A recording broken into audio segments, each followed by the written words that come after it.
Magandang araw at magandang buhay sa bayan ng Pilipino. Sa araw po na ito ay pag-usapan po natin ang Uplift Program 2,000 Ayuda Payout Schedule sa August 13, 2026. Ito ay ayuda para sa lahat ng mga kwalipikadong Pilipino po. Mga malagang anunsyo ay dapat po nating malaman. Sa araw po na ito ay may mga bagay po kayong makuha dapat dito sa aking vlog. Una na riyan ang mga lugar kung saan may maganap na payout sa Uplift Program. Pangalawa, sino-sino po ba ang kasama sa payout? Pangatlo, saan po ba gaganapin ang payout? Pang-apat, ano ba ang oras po ng inyong payout? Panglima, ano ba ang mga requirements na dapat mong i-prepare? At pang-anim, mga dagdag kaalaman patungkol po dito. Kaya naman, inaanyahan kita na tapusin mo ang video na ito hanggang sa dulo nang sa gayon makuha mo ang punto na video kong ito. At kung gusto mo ang itong content na pinag-usapan, ang mga benepisyo, payout at iba pa sa ating mga senior citizens at mga Pilipino, ay subscribe nyo na po or i-follow nang sa gayon po ay maging updated po kayo sa aking mga i-upload na mga vlogs. Hindi ko napapatayin pang oras pag-usapan ang bagay na ito. Let's go! Sa Barangay Tamisan Covered Court ay meron pong maganap na validation and payout sa August 13, 2026. Sa Barangay Salapawan, sa Barangay Tapak, meron pong maganap na payout sa Uplift Program sa August 13, 2026. At ito po ang mga kasama sa kukuha po ng payout. Pakipause lamang po ang video ito.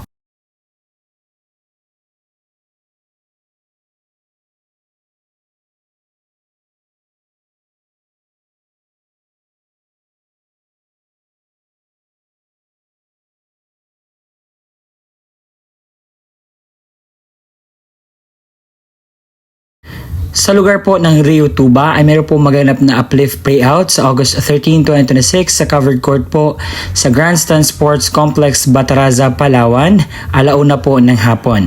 At ito po ang mga kasali sa kukuha po ng ayuda. Pakipause lamang po ng video ito.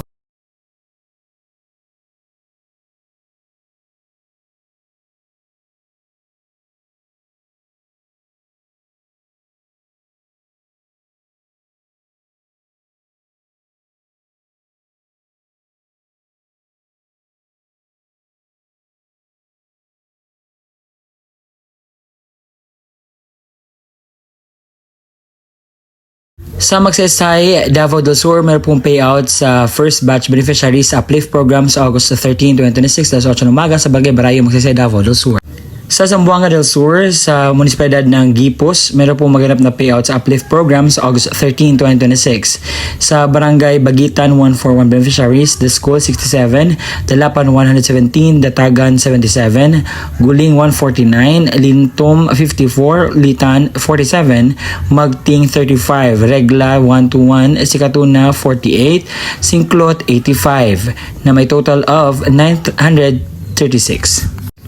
Sa Doña Andrea Barangay Gymnasium ay meron pong payout sa Uplift Program sa August 13, 2026 at ito po ang mga pangalan sa kasali po na kukuha ng ayuda.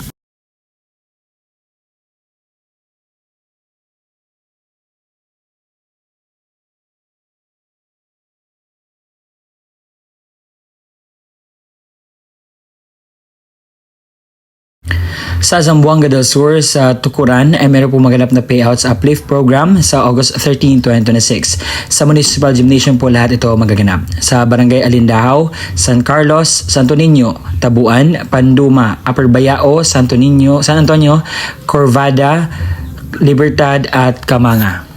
Sa August 13, 2026, sa Municipal Gymnasium ng Poblasyon Subong-Kugon, ay meron po maganap na payout sa Uplift Program sa Barangay Kaulayanan, Barangay Kidampas, Barangay Ampiaga, Barangay Mimbunhan, Barangay Santa Cruz, Barangay Alimukuhan, Barangay Kigraging, Barangay Mangga, sa hapon ng Barangay Poblasyon at Bangasilad. Sa Municipal ng Magsaysay Compound ay meron po maganap na payout sa August 13, 2026. At ito po ang mga pangalan sa kasali po na kukuha ng ayuda.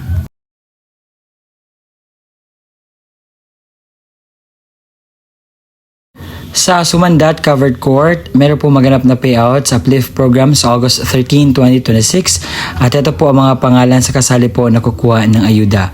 Pakipost naman po ng video ito na sa gayon po ay may makuha po kayong idea. Sa Navotas Convention Center ay meron po maganap na payout sa alas 9 hanggang 2 ng hapon. Sa Tanza Convention Center ay meron po maganap na payout sa August 13, 2026 sa alas 8 po ng umaga. At ito po ang mga pangalan sa kasali po na kukuha ng payout. Pakipost lamang po ng video ito na sa ganyan po ay makita po ninyo ang mga pangalan sa kasali.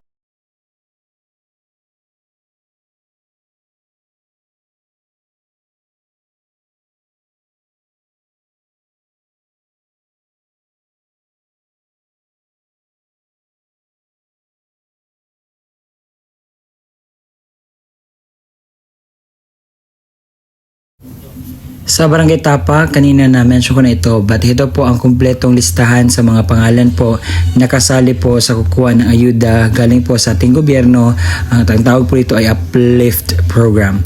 Pakipost lamang po ng video ito nang sa gayon po ay makita po natin sa mga tao po na kasali.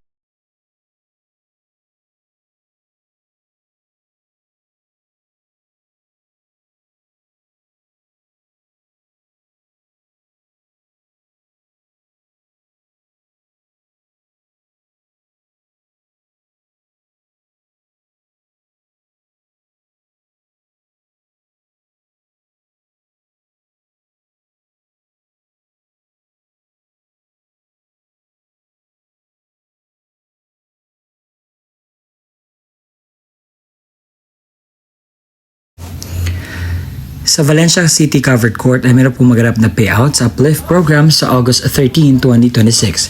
At ito po ang mga listahan na dapat po ninyo makita na sa gayon po ay makuha po ninyo ang mga pangalan dito.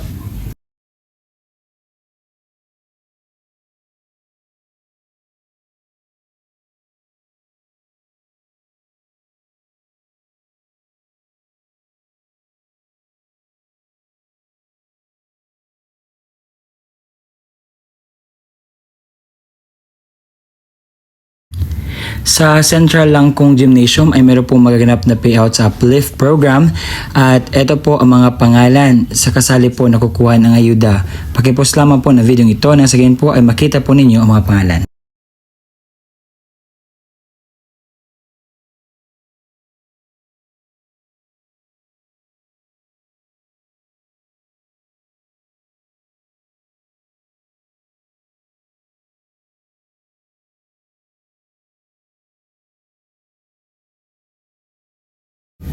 Sa Barangay Salvacion Covered Court ay meron po maganap na payout sa Uplift Program sa August 13, 2026 at ito po ang listahan na dapat nyo po makuha nang sa po ay meron kayong idea kung sino kasali.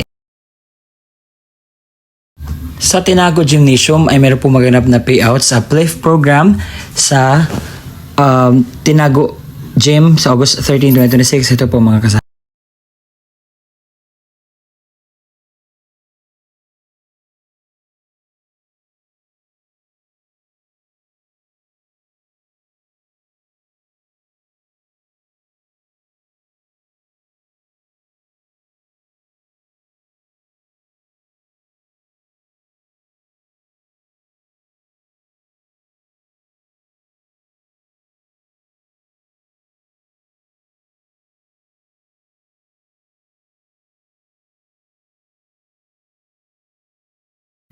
Sa Barangay Sandulot ay meron po maganap na payout sa August 13, 2026 sa Chaton Gymnasium. At ito po ang mga kasali sa kukuha po ng ayuda. Pakipost lamang po na video ito.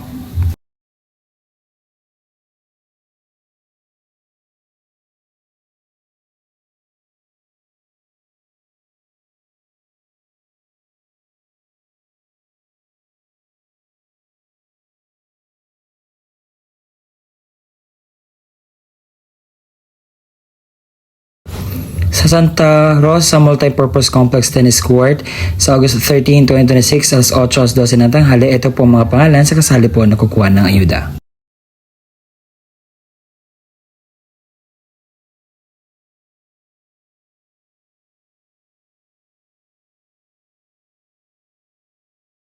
Sa Bukidnon po ay mayroon po maganap na payout sa Barangay Poblacion Covered Court at Barangay Malipayan Covered Court. Muna tayo sa Poblacion Covered Court sa Bakusanon, Nabaliwa, Pigtauragnan, Madaya, Poblacion.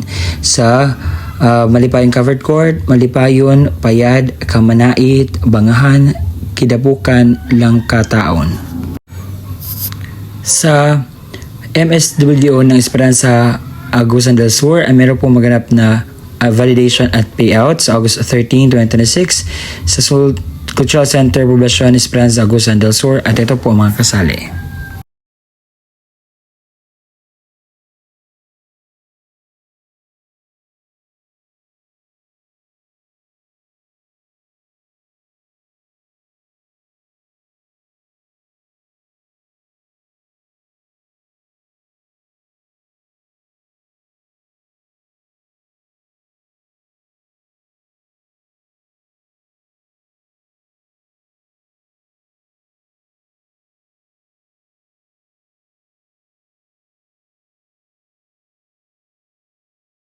Sa puntong ito, pag-usapan natin ang uplift requirements sa mga primary beneficiaries. Ang una po ninyo dalhin ang national ID or government valid ID. Pangalawa, GCash or e-wallet account. Ipakita ang original at magsumite ng photocopy. Ipakita ang rehistradong account, name at number na napangalan sa beneficiaryo. Ang primary beneficiary o head na dapat na unang mag-claim, siguraduhin ang pangalan at ID ng e-wallet ay tumutugma. Sa secondary beneficiaries, kung wala ang primary o head, maaari itong i-replace ng secondary beneficiaries na kasali sa family roster ng primary. Same requirements needed. Una, national ID or government valid ID or GCash or e-wallet account. Dapat kabilang ng family roster ng primary at may patunay na pagkaugnay. So, one na certificate requirements para sa mga wrong entry sa master list, misspelled, and etc. Una, magdala po ng birth certificate ng beneficiary, ipakita ang original at magsumite na photocopy. Pangalawa, proof of relationship, birth ng mga anak o marriage contract na nakapaloob ng rooster. Certificate of live birth or marriage contract, ipakita ang original at magsumite na photocopy. 3. One valid ID, ipakita ang original at magsumite ng photocopy. Kumpletuhin ang lahat ng requirements upang maipadali at mapabilis ang proseso sa pag-claim ng uplift assistance. Maraming salamat po sa panonood hanggang sa muli nating paggawa or pag-upload ng vlog. See you again next time. Bye-bye!